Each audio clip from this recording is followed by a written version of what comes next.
vedare tinokuchingamidzai zvekare kune chimwe chirongwa pano paZim Facebook Secrets and Confessions. Tadzoka zvekare nemamwe mamessages. Regedzai tibva tapinda mumamessages edu atadzoka takakubatirai. Message yedu yekutanga yakamira sekudai so: hanzi makadi zvenyu mukoma, ndinokumbirawo kuti munge muchindiposterawo nyaya yangu makavigawo chitupa changu. Ndauyawo pano ndiine confession yangu iyo yandiinayo. So confession yangu yakamira sekudai so: ndiri mudzimai uye zvekare ndine makore 41 years ekuberekwa. Saka ndinewo imwe cousin brother yangu uyo wandakabva mukugadzira. The reason is why ndakamugadzira, but handisati ndakwanisa kumuwina zvangu. But anditi kana kuri kunzi ukafambawo ukaudzwawo kuti ningi wako akati ndiye ari kukuroya, but it will be okay kuti utange wambomubvunza munhu iye kuti anozviziva here kuti iye ndiye akakugadzira. That is what I expected him to do. But mukomana ashe akabva angochiti bvondo mugroup ndokubva anditumidzira voice note iro rakabva kunganga yake. Ndakarwadziwa mukoma kusvika pakusvima misodzi for the second time in my life. That is when I found out kuti ininiwo nditori neshavire horoi. How was I supposed to know kuti ndakatemererwawo nyora nagogo mukoma? Because ndini ndakangokurawo ndichingogara nagogo ndichivachengeta after baba vangu naamai vashaika. They both died in an accident. Saka hakuna ainge achida kuchengeta gogo kana kuti ainge achida kuti mwana wake ange achigara nagogo, because gogo zvainge zvichitozivikanwa kuti ivo vainge vari muroi. Saka sezvo ndainge ndiri nherera mukoma, vakabva vazongorasirira inini vakabva vati uyu ndiye anofanira kuti ange achizogara navo gogo. So mukoma nashe after that ndipo apo pandakabva ndachizotanga kungorota mamwe mazihope, but ndaingotiwo dzingoriwo hope. Ndazoroorwa manje ndakabva ndazongoendawo kumasuwe because mbereko yakamboti netsei. Ndipo pandakangonzi unofanira kuti unge uchikweshwa nyora. Vamwene vangu vainge varipo. Saka madzimai vaya vakazoya kwandiri vakanditi ndanga ndisingadi kuti ndige ndichitaura nyaya pamberi hama dzemurume wako kuti nyaya iripo ndeyekuti iwe wakatemererwa nyora dzehuroi.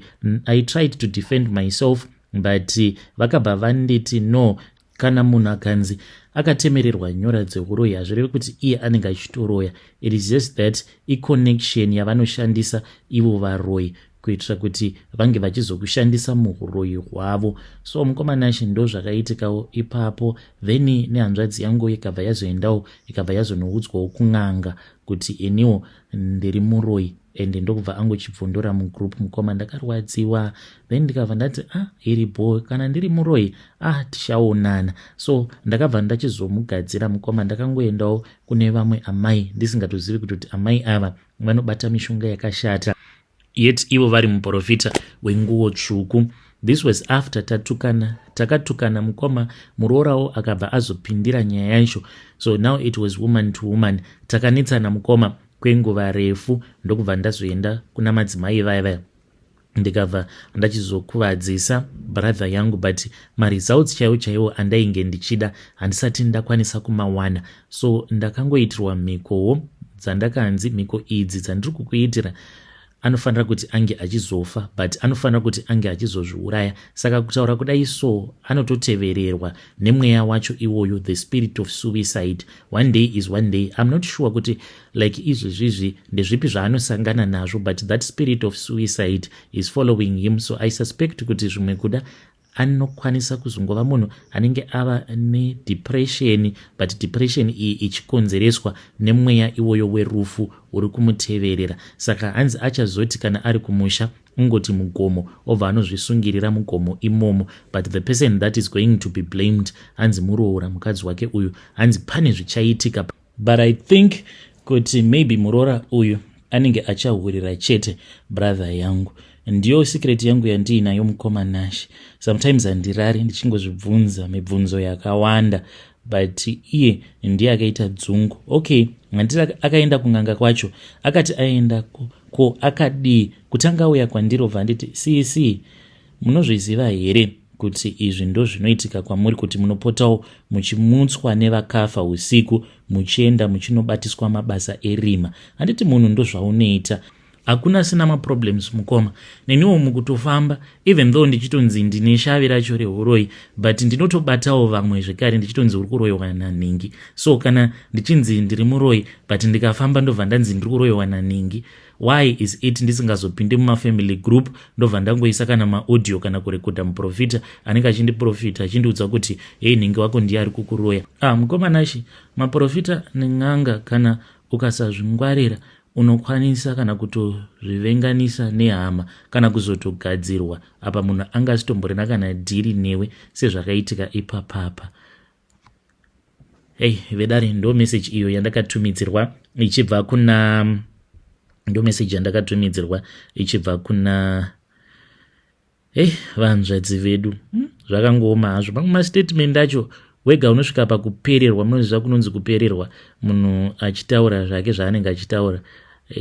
Unyazoona kuti munhu uyu, but zvaari kutaura one, it is not even making sense, because iko zvino zvivanzvadzi vedu ava, she is trying to blame the cousin brother. How can you blame your cousin brother yeti mimi makatomboudzwa kuti makatemererwa nyora? It was not your fault. Ameno iyo vari kuti chakangondibhowa ndechikuti munhu kwava kundifumura pachaunga akadi kuuya kubox kwangu obva nditi sisi ndozviri kuitika. Pandakaenda kung'anga ndakaudzwa kuti ndimi muri kundiroya.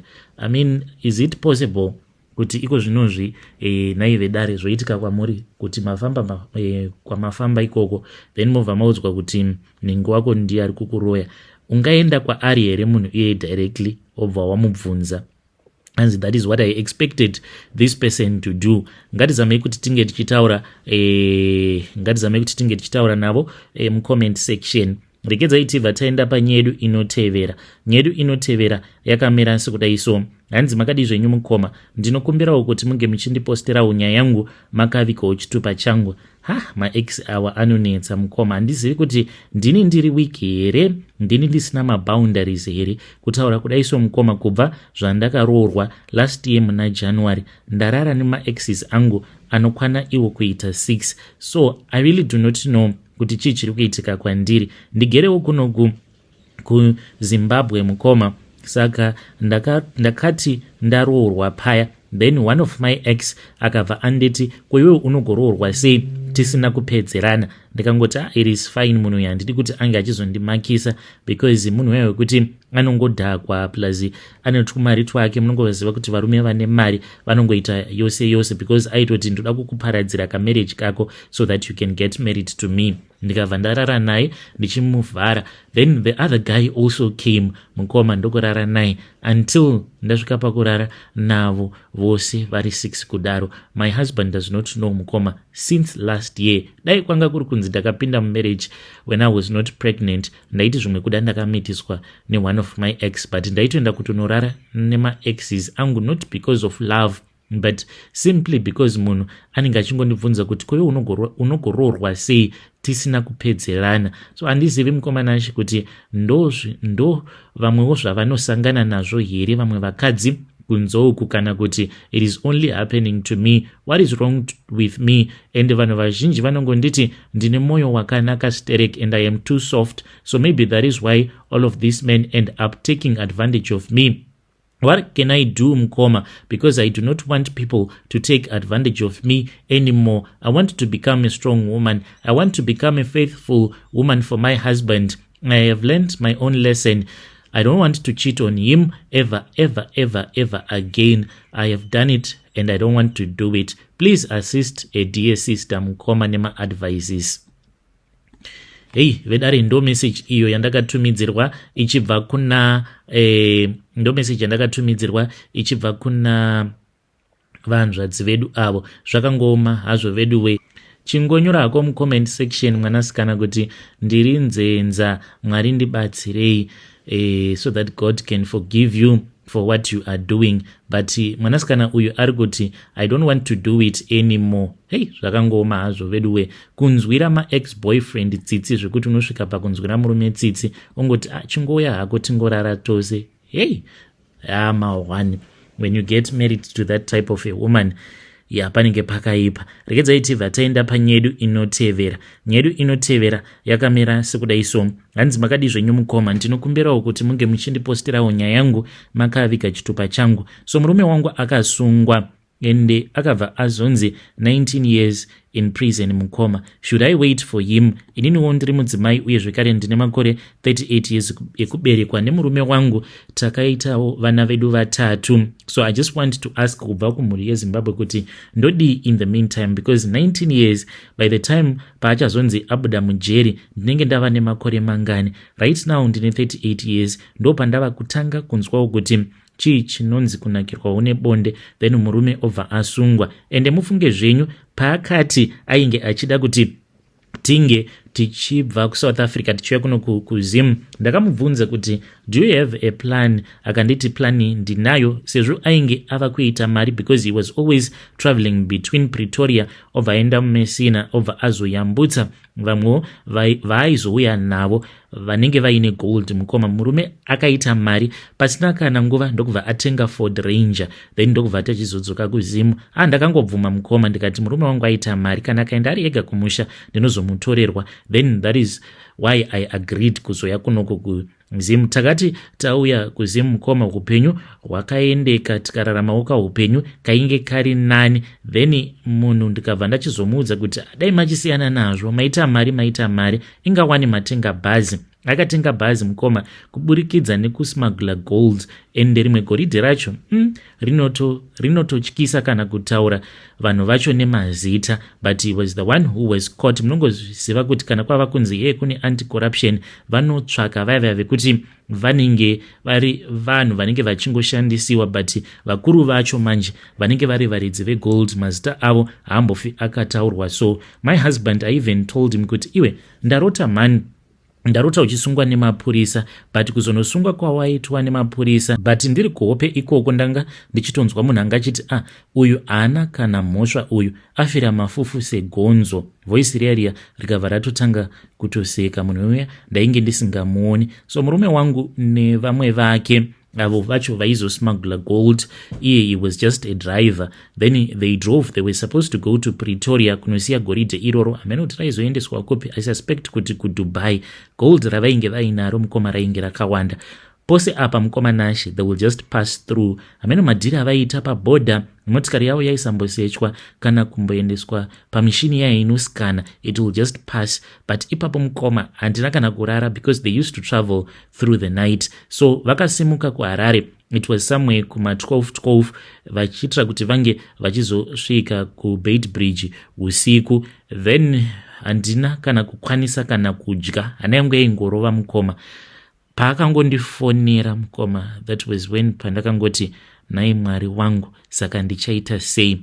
Because munhu wekuti when he is traveling he does not call, he will only call me when there is a problem, kana vastaka, or if there is something that is going on, or he will call me kana ava muPretoria. So I had already calculated the distance kuti alright, zvavasimuka kuno kungova AIDS, it means kuti paachazondifonera neline rekuSouth Africa anenge ava muMessina. From Messina I won't get any update unless kana paine zvinenge zvaitika. Mukoma Nashe call yakangoti ichingonopinda kudai, ndichiona kuti he was calling me from his other Zim number. Mukoma ndakangoti nai Mwari wangu, saka ndichaita sei zvazvadai? Ndakabva ndangoti ko chii chaitika? Ndakabva anditi ndasungwa baby. Ndikati wasungwa? Ko chii chaitika? Zvikanzi nhasi kwakatoipa, tatombozama kutaura navo, but pakaipa, ndasungwa baby, tatonyudzwa. Mukoma, that was when he told me kuti I was supposed to organize a lawyer. We tried everything mukoma, takambomamhanya makoti awa, tikadyirwa mari nemalawyers, but chinoitika ndechekuti kana watongobatwa neanti-corruption zvatovharana mukoma Nashe, because vanenge vachingodawo munhu wekuti vange vachinzi aiwa vasunga munhu uya ende vari kushanda. So that is what happened to my husband. Akatonyudzwa mukoma, but varidzi vegold vacho vatoriko mukoma, and it really gives me a lot of heartbreak and pain. Ndichiuya panapa, ndauyawo pano ndoda kubvunzawo. I know kuti vanhu vacho hapana pandikambofa ndakakwanisa kurwidzana navo, wangu murume vakamunyudzisa so as to save their names. But I just want to ask kuti pakadai so ndodiniko, should I wait for my husband or what? It is a lot mukoma. 19 years, it is not a joke. Apa murume wangu, he was the breadwinner. Ndodzokera here kumusha kuvabereki. Please do not judge me. I just want your honest answers. Hey, vedare ndo message iyo ya ndakatumidzirwa ichibva kuna vanzvadzi vedu. Hey, pakaipa nyaya dzemadhiridzi, especially zvinhu zvakaita sana gold, nyanga dzezvipembere, diamond, nefodya. Stay away from those type of deals. Reshua unonyudzwa akomana. Hanzi wangu murume vakamupa 19 years. 19 years muri kudziziva here akomana. Panozvarwa mwana iye agokura agotoita mwana wake. Worst of all, kana ari mwana musikana anokwanisa kutomitisiwa kana maybe kuma 16 ozvara mwana wekutanga. By 19 anenge ava kutoti ndava nemwana wangu wechinumber 2.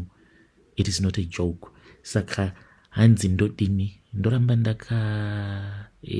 ndakamirira here kana kuti should I just give up? But maybe you can wait for him. Maybe vanokwanisa kungonzi pardon, then he get a pardon and then he gets out of prison. Zvakangoma hazvo veduwe. Ndikidzaiti vataenda panyedu inotevera yakamera sekudai so. Hanzi makadi zvenyu mukoma, ndinokumbirawo kuti munge muchindiposterawo nyaya yangu makavikawo chitupa changu. Ndiri musikana, ndine makore 25 years ekuberekwa. So kuchurch kwedu mukoma, for you to start sleeping with a man, you have to get married to that man. That is why I was able to take care of myself until this age. Saka nguvawo yangu yekuti ndinge ndichizororwa, I feel as if yakwana. Nyama dzangu dzava kunzwa kuti ndava kudawo munhurume padhuze neni. I want to get married. So mukomanashe, nyaya iripo ndeyekuti ndine umwe murume wandiri kudanana naye. So nemurume uyu mukoma tinodanana, kudanana chaiko. He then called me to his house. Takati taenda kuya kumba kwake. We slept together, but not like we had intercourse. No, we just slept together. Iye ainge akarara pambeda, inini ndakarara zvangu pasi. He had this inflatable mattress. Akatomboti uya kani tinge tichirara tose pambeda. Ndikati no, ndinorara hangu panapa pasi. So takati tarara mukoma, ndo pandakabva ndazviona kuti pasi pembeda paiva nechibhegi chainge chiripo. Iye ainge ava kutoridza ngonono. So ndakabva ndadhonza chibhegi chaiche because it was weird. Ane mari mukoma, fiance wangu uyu ane mari yekuti you won't even expect kuti anga achisa traveling bag pasi pebed. Saka ndakabva ndazosvuva traveling bag riya mbijana mukoma, and rainge richirema. So when I opened it up, ndakaridza mere. Chakandishamisa mukoma, ndakaridza mere, but he never responded, as if he was dead. Mukoma, mukati me traveling bag ndakaona mainge muine mari yainge irimo, but mari iyi mukoma yainge yakazara makonya. Ndikati ko makonya awa ari kumbobva kupi?